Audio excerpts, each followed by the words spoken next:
Hey guys, so this is me about to print this design to put it to the heat press. So right now I'm just, like I said, printing the design. I told you guys I would do a print. Yesterday we unboxed the HTVRONT Heat press, so now we are going to print a shirt.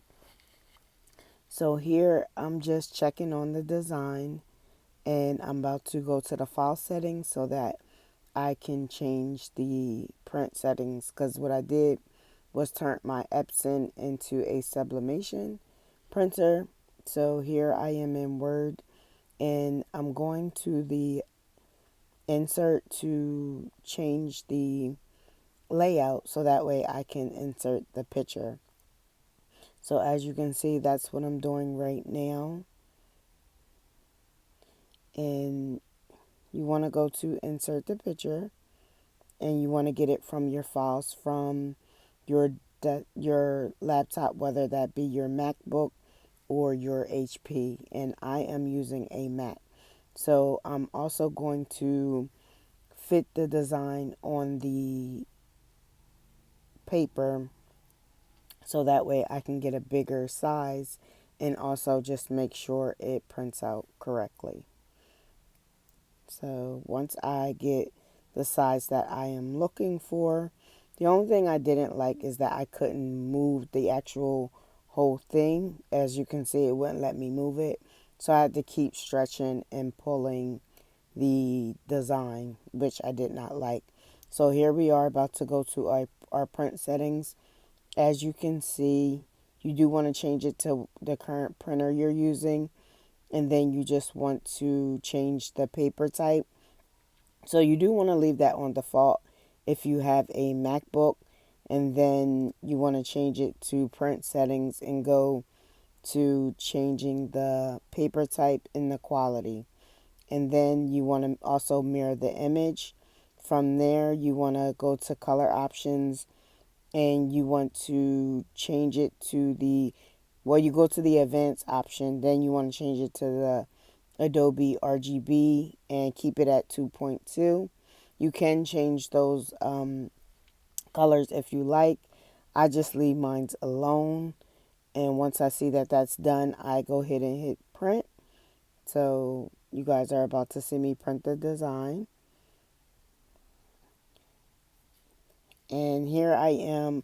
The design is printed. So now we're going to go ahead and get our DTF transfer film so that way we can feed the printer and print this design out. So that is the DTF film paper that I use. So here we are taking the DTF, and you do want to do it the rough side up, and so you can feed it through the printer. You do want to use painter's tape when you connect the DTF film and copy paper together, because if you try to feed this through the printer just with the DTF film, it won't come through. So you do need something a little sturdier and heavier to get it to feed through so the printer can read it. So as you can see, I taped down the sides, and this is the printer tape that I'm talking about. So you guys do want, you can get that from like Home Depot or Amazon, whichever you choose. So once I have the tape on the design, on the DTF film, I go ahead and show you guys.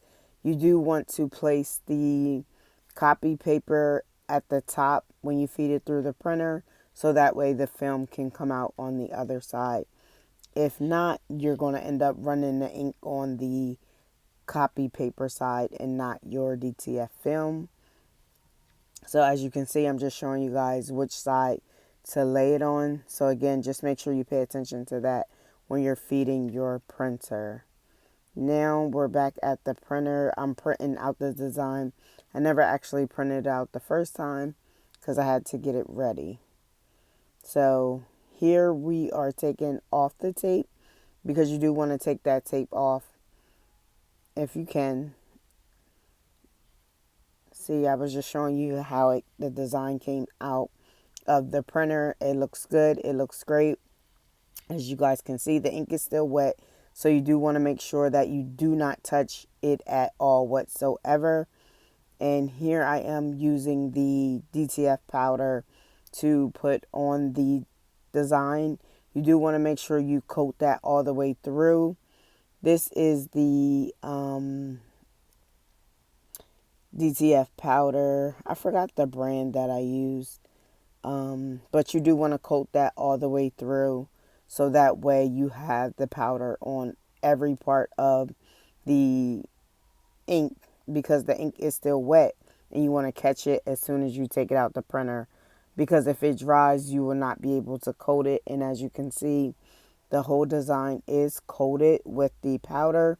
So now we are done that, we're going to take the tape off and run it to the press. You do also want to get yourself a container when you're coating that, because you can reuse that powder.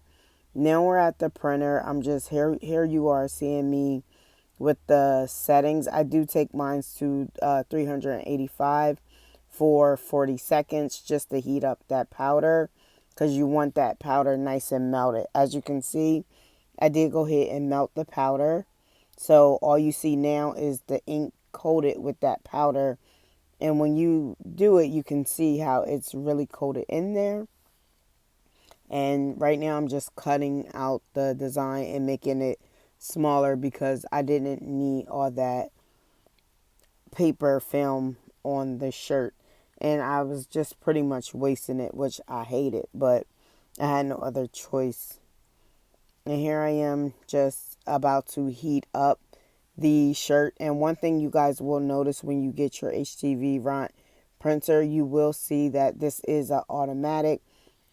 So once you go ahead and hit that start button, that will automatically go down. So you do want to make sure when you're coating that powder, you don't let that top hit your powder, because it will mess up your heat press.